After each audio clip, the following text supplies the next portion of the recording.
यीशु मसीह के पवित्र नाम से आप सभी को जय मसीह की। उम्मीद है आप सब ठीक हैं। आज हम परमेश्वर का वचन निर्गमम 3 अध्याय 1 से 8 तक हम पढ़ेंगे। पवित्र शास्त्र बाइबल में से निर्गमम उसका 3 अध्याय 1 से लेके 8 तक। मूसा अपने ससुर यत्रो नामक मिद्यान के याजक की भेड़ बकरियों को चराता था और वह उन्हें जंगल की पश्चिमी और हेरोब नामक परमेश्वर के पर्वत के पास ले गया। और परमेश्वर के दूत ने एक कटीली झाड़ी के बीच आग की ली में उसका दर्शन दिया और उसने दृष्टि उठाकर देखा कि झाड़ी जल रही है पर भस्म नहीं होती। तब मूसा ने कहा, मैं उधर जाकर इस बड़े आश्चर्य को देखूंगा कि वह झाड़ी क्यों नहीं जल जाती। जब यहोवा ने देखा कि मूसा देखने को मुड़ा चला आता है, तब परमेश्वर ने झाड़ी के बीच से उसे पुकारा, हे मूसा, हे मूसा। मूसा ने कहा, क्या आज्ञा? उसने कहा, इधर पास मत आ और अपने पांव से जूतियों को उतार दे, क्योंकि जिस स्थान पर तू खड़ा है वह पवित्र भूमि है।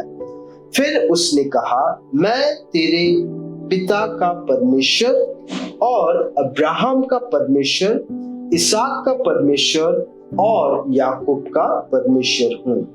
तब मूसा ने, जो परमेश्वर की ओर देखने से डरता था, अपना मुंह ढांप लिया। फिर यहोवा ने कहा, मैं अपनी प्रजा के लोगों जो मिस्र में है उनके दुख को निश्चय देखा है और उनकी जो चिल्लट पश्चिम कराने वाले के कारण होती है उसको भी मैंने सुना है और उनकी पीड़ा पर मैंने चित्त लगाया है।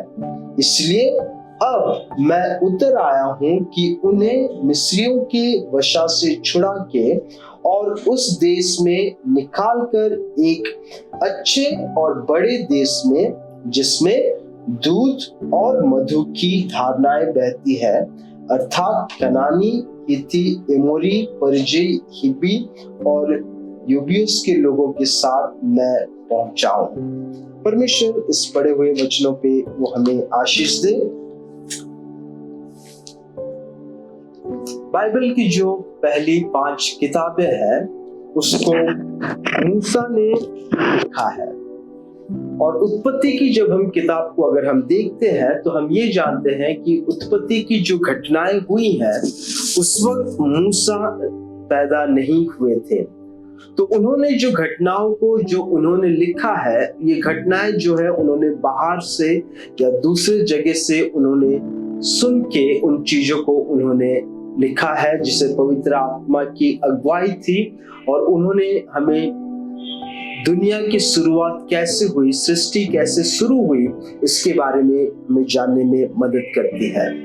उत्पत्ति की किताब अगर हम देखें तो उसे 2 भागों में विभाजित किया जा सकता है। पहला उत्पत्ति 1 से 11 और 12 से 50 अध्याय तक।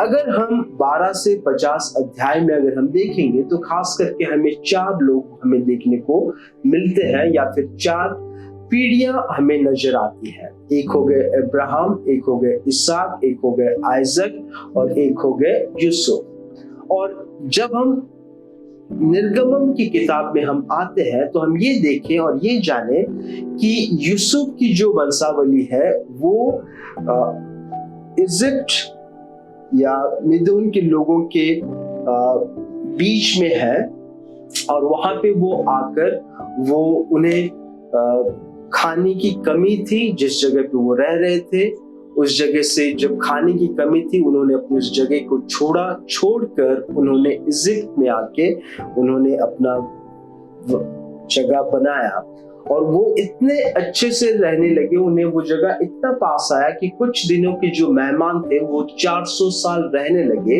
और जब वो 400 साल उस जगह में रहने लगे, फारो नामक राजा ने उनके ऊपर अत्याचार करना शुरू किया। और जब वो बंधक में थे, उनकी बंधकी इतनी बुरी थी कि वो लोग उनसे छुटकारा पाना चाहते थे, वो लोग उनसे बाहर आना चाहते थे। इस वक्त परमेश्वर ने मूसा नामक परमेश्वर के दास को उन्होंने चुना और उन्होंने ये कहा कि अब तुम्हारा फर्ज बनता है कि उनकी पीड़ा जो है परमेश्वर ने सुनी है, और परमेश्वर ने मूसा को चुना ताकि मूसा उन लोगों को बाहर लेके वो आ सके। पहला चीज हम ये देखते हैं ये कि मूसा की ये पहली लिखी हुई प्रार्थना है। मूसा अगर पहली किताब नहीं लिखते तो हमें इस सृष्टि की रचना कैसे हुई पता नहीं चलता। मूसा को अगर 10 आज्ञाएं नहीं दी जाती तो हमें पता नहीं चलता कि वो 10 आज्ञाएं कैसे हैं या क्या थे। तो मूसा की जो 5 किताबें लिखी गई है वो हमारी मसीह की जिंदगी में बहुत ही मायने रखती है। सोच लीजिए कि आप कोई किताब पढ़ रहे हैं और उसका शुरुआत, उसका फिर क्या दिक्कत थी, फिर लोगों को कैसे हुआ, क्या हुआ, इसके बारे में आपको कुछ नहीं पता चलता और अचानक से आप यीशु मसीह के बारे में सुनने लगते हैं और जानने लगते हैं। तो ये 5 किताबें जो है ये मसीह के लोगों के लिए बहुत ही मायने रखती है। और मूसा की जिंदगी, मूसा की खास करके प्रार्थना की जिंदगी, वो बहुत ही हमारी जिंदगी में मायने रखती है।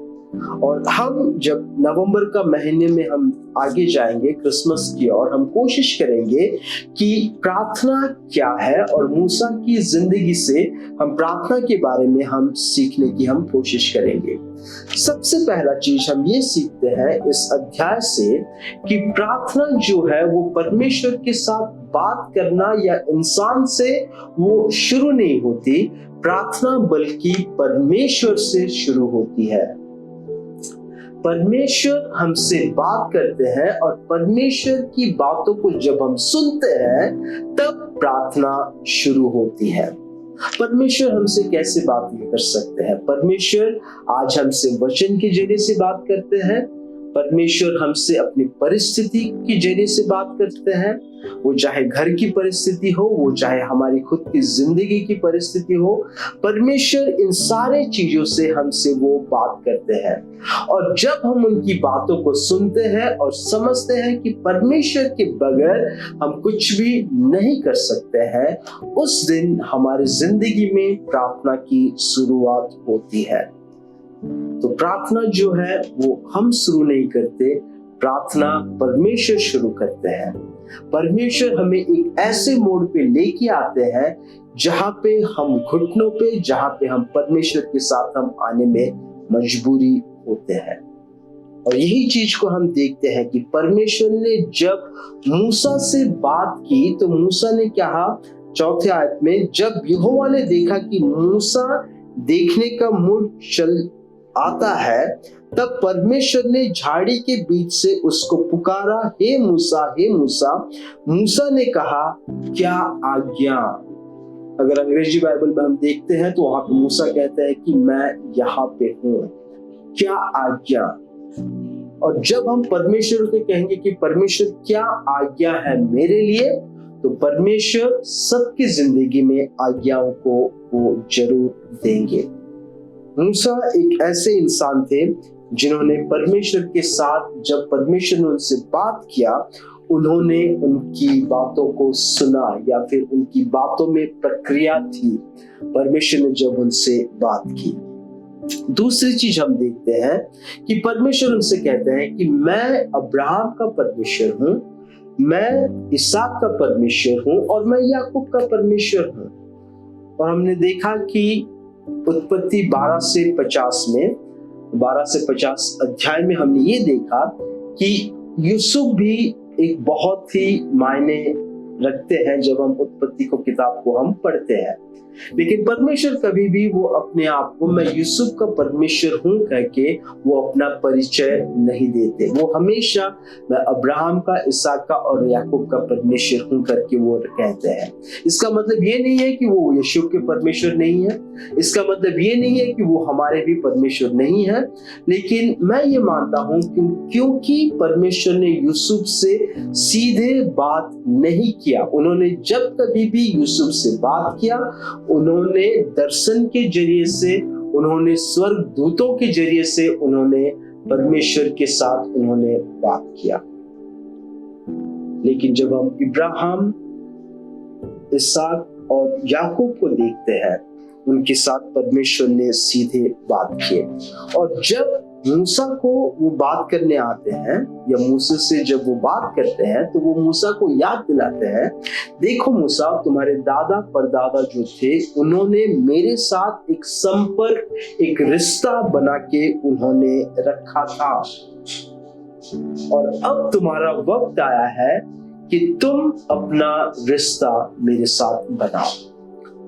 जब हम परमेश्वर के साथ हम रिश्ता बनाने की जब हम बात करते हैं तो परमेश्वर नहीं चाहते कि हम अपना रिश्ता हमारे दादा परदादाओं ने जैसे बनाया था उनकी रिश्तों से हम आशीष पाए, लेकिन परमेश्वर हर एक को चाहते हैं कि हम खुद उनके साथ एक रिश्ता बनाएं। और मूसा को परमेश्वर ने यही कहा कि मैं अब्राहम का परमेश्वर हूं, इसहाक का परमेश्वर हूं, याकूब का परमेश्वर हूं, लेकिन अब वक्त आया है कि तुम्हें मेरे साथ रिश्ता बनाना है। और प्रार्थना में जब हम आगे जाते हैं या प्रार्थना करने की जब हम सोचते हैं तो पहला चीज तो ये है कि हमें परमेश्वर जब प्रार्थना के लिए बुलाते हैं, कैसे बुलाते हैं? परमेश्वर जब हम परिस्थितियों में थे, जब हम मुसीबतों में रहते हैं, जब मुश्किलों में रहते हैं, परमेश्वर हमें प्रार्थना के लिए हमें वो बुलाते हैं। दूसरी चीज हम देखते हैं कि परमेश्वर वो चाहते हैं कि हम उनके साथ रिश्ता बनाएं। तीसरी चीज हम देखते हैं 5वीं आयत में, उसने कहा इधर पास मत आ और अपने पांवों से जूतियां को उतार दे, क्योंकि जिस स्थान पर तू खड़ा है वह पवित्र भूमि है। परमेश्वर कहते हैं कि मूसा जहां पे खड़ा है वह पवित्र भूमि है। मतलब परमेश्वर मूसा को ये कह रहे हैं कि जब हम उनके चरणों में आए, जब हम उनके पास आए, हमारे पास सम्मान होना चाहिए परमेश्वर के लिए, हमारे पास आदर होना चाहिए परमेश्वर के लिए। और कई बार जब हम प्रार्थना में आते हैं हम बहुत कुछ चीजों को भूल जाते हैं, जैसे कि हम बिग बाजार में हैं और सारे चीजों को यहाँ से वहां से उठाते हैं, सब थैली में डाल देते हैं। वैसे ही जब हम प्रार्थना करने के लिए भी हम आते हैं तो यही चीज भी हमारे साथ हो सकती है कि हम बहुत सारी चीजों को बिना सोचे समझे, बिना सम्मान और आदर दिए हम उनके साथ हम डाल देते हैं। मान लीजिए भारत की प्रधानमंत्री या मुख्यमंत्री अगर हमसे बात करते हैं या हम उनके साथ एक मौका मिलता है उनसे बात करने के लिए, तो हम कुछ भी अनाप शनाप नहीं बोलेंगे। हम उनके साथ एक आदर से, एक सम्मान से उनके सामने हम पेश आएंगे। 3 चीजों को हम यहाँ पे देखते हैं। मूसा को जब परमेश्वर ने बात की, मूसा का एक प्रक्रिया था या उन्होंने परमेश्वर की बातों को सुना। दूसरा हम देखते हैं कि परमेश्वर ने मूसा के साथ एक रिश्ता बनाने के लिए कहा। तीसरा हम देखते हैं कि परमेश्वर ने उन्हें सम्मान देने के लिए कहा। और जब परमेश्वर ने मूसा ने कहा कि मेरे लिए क्या आज्ञा है, परमेश्वर ने तब कहा कि अब मैं तुम्हें मिस्र के देशों में जो लोग बंधक में हैं उन्हें छुड़ाने के लिए भेजूंगा। अगर हम परमेश्वर की सेवा करना चाहते हैं तो अगर हम भी ये कहें कि परमेश्वर मेरे लिए क्या आज्ञा है, तो परमेश्वर भी हमें बताएंगे कि हमें किसको छुड़ाना है, हमें सेवा में कैसे हमें आगे जाना है। अगर हम परमेश्वर से कहेंगे कि परमेश्वर मेरे लिए क्या आज्ञा है, क्या मेरी जिंदगी से आप पाना चाहते हो, तो परमेश्वर हमें बताएंगे कि वो हमारे जिंदगी से किन चीजों की वो आशा रखते हैं और वो किस तरीके से वो इस्तेमाल हमें करना चाहते हैं। जब परमेश्वर ने मूसा को बुलाया, मूसा ने क्या कहा? मूसा ने ये कहा, मुझे पता नहीं है कि मुझे क्या कहना है, मैं सबके सामने बात नहीं कर सकता, आप और किसी को ढूंढिए, लेकिन मैं आपके राज्य में काम नहीं कर सकता। और ये छोटी छोटी कंप्लेंट्स जो है, छोटी छोटी एक्सक्यूजेस जो है, हम परमेश्वर को देते हैं। परमेश्वर को जब मूसा ने कहा कि मैं कौन हूं, किसी को पता नहीं है, किसने भेजा है मुझे पता नहीं है, परमेश्वर ने कहा कि तुम्हें घबराने की जरूरत नहीं है, किसने भेजा है ये मायने नहीं रखता है, लेकिन मैं तुम्हारे संग रहूंगा। और जब तक परमेश्वर हमारे संग है, हम कोई भी मुसीबतों का हम सामना कर सकते हैं। मूसा ने कहा कि मुझे पता नहीं है कि मैं उनके सामने क्या बोलूंगा। परमेश्वर ने कहा तुम वही चीज को बोलना जो मैं तुम्हें बोलने के लिए कहता हूं। मूसा ने कहा कि मैं सबके सामने बोल नहीं सकता। परमेश्वर ने कहा कि तुम्हारे मुंह जो है उसको किसने बनाया। और जब हम ईमानदार होके परमेश्वर के साथ आते हैं, जब हम ईमानदारी से परमेश्वर के चरणों में आते हैं, परमेश्वर उस ईमानदारी से वो हमें बताते हैं कि हमें क्या करना है, कैसे आगे जाना है। और मूसा ने जब ईमानदारी से कहा कि मैं इन चीजों को नहीं कर सकता, मैं उन चीजों को नहीं कर सकता, जब मूसा ईमानदार थे, फिर भी परमेश्वर ने उनकी कमजोरियों को जानने के बावजूद भी परमेश्वर ने मूसा को इस्तेमाल किया ताकि मिस्र के देशों से वो लोगों को दासत्व में जो थे उनको वो बाहर लेके वो आ सके। अगर हम परमेश्वर से कहते हैं कि मेरे लिए क्या आज्ञा है, तो परमेश्वर कहते हैं हमारे लिए क्या आज्ञा है। लेकिन दिक्कत ये हो जाती है कि जब हम परमेश्वर से कहते हैं कि मेरे लिए क्या आज्ञा है, तो हम कहते हैं कि परमेश्वर आप मुझे मत भेजिए, आप मेरे भाई को या फिर रिश्तेदार को या फिर कलीसिया के और कोई विश्वासी को या पासवान को भेजिए, लेकिन मेरे को मत भेजिए। और मूसा की अगर हम प्रार्थना देखते हैं तो मूसा हमेशा ये कहता रहा है कि मैं ये नहीं कर सकता, मैं वो नहीं कर सकता। सिर्फ हमेशा वो अपने ऊपर ही वो अपनी दृष्टि को लगा के रखा। लेकिन जब हम अपनी दृष्टि परमेश्वर की ओर लगा के रखते हैं, जब हम अपनी दृष्टि परमेश्वर की ओर हम रखते हैं, परमेश्वर हमें मदद करता है कोई भी परिस्थितियों का सामना करने के लिए। वो चाहे नौकरी की हो, वो चाहे बीमारी की हो, वो चाहे पैसे की हो, वो चाहे कोई भी जरूरत हो, कोई भी मुश्किल चीज हो, परमेश्वर क्या करते हैं, वो हमें मदद करते हैं परिस्थितियों का सामना करने के लिए। और मसीह होने के बाद, यीशु मसीह के ऊपर विश्वास करने के बाद हम ये जाने कि परमेश्वर कभी भी हमें कोई काम जो आसान से हो जाता है, उन कामों को करने के लिए वो हमें कभी भी बुलाते नहीं है। जो कार्य असंभव है, जो कार्य मुश्किल है, उन कार्यों को करने के लिए परमेश्वर वो हमें बुलाते हैं। और मूसा ने कहा कि जब तक मैं ये नहीं कर सकता, मैं वो ही नहीं कर सकता, वो आगे नहीं जा पाए। लेकिन जब उन्होंने परमेश्वर के साथ चला, जब परमेश्वर के साथ वो आगे बढ़ने गए, तो हम देखते हैं कि आने वाले समय में हम देखेंगे, या फिर निर्गमन की किताब को अगर आप पढ़ते हैं तो अगर आपको देखने को मिलेगा कि मूसा जो है वो अपनी प्रार्थना की जीवन में वो और अधिक गहराई से वो गए और अधिक रूप से वो परमेश्वर को वो जानने लगे। प्रार्थना जहां जो सिर्फ 2 शब्दों से शुरू हुई थी, मेरे लिए क्या आज्ञा है, हम देखते हैं कि आने वाले समय में मूसा कैसे लोगों को बचाते हैं, मूसा कैसे अद्भुत कार्य को, आश्चर्य कार्य को वो देखते हैं। निर्गमम 3 अध्याय 1 से 8 को अगर हम देखते हैं तो हम इन चीजों को हम पाते हैं। पहला चीज ये है कि परमेश्वर जो है वो आदर के योग्य है, और हम जब कभी भी हम प्रार्थना में परमेश्वर के पास आए, हम हमेशा सम्मान और आदर के साथ हम परमेश्वर से हम बातें करें। हम परमेश्वर को हम बहुत ही आसानी से या बहुत आराम से ना ले, बल्कि हम ये जाने कि परमेश्वर जो है उन्होंने सृष्टि की रचना की है, और जब हम उनके सम्मुख आते हैं, जब हम उनकी प्रार्थना में करने में हम आते हैं, हम ये जाने कि हम परमेश्वर को हम आदर और सम्मान दें।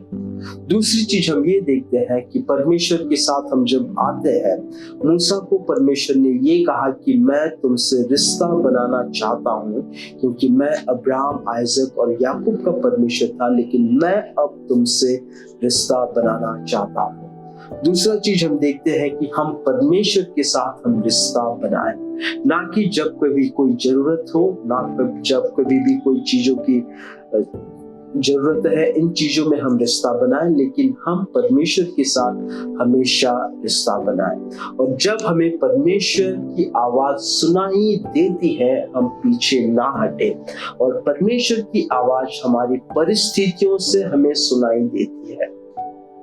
हमारी जो परिस्थिति में, जो संदर्भ में हम रहते हैं, उससे परमेश्वर की आवाज को सुनाई देती है। और सामुएल की तरह हम भी कई बार हम परमेश्वर की आवाज को सुनना भूल जाते हैं। सामुएल जो कि 12 साल का लड़का था, जब वो परमेश्वर के भवन में था, उसे परमेश्वर ने 2 बार बातें की, लेकिन सामुएल जो है वो परमेश्वर की आवाज को सुन नहीं पाया। और आज भी परमेश्वर हमसे बात करते हैं हमारी परिस्थितियों से।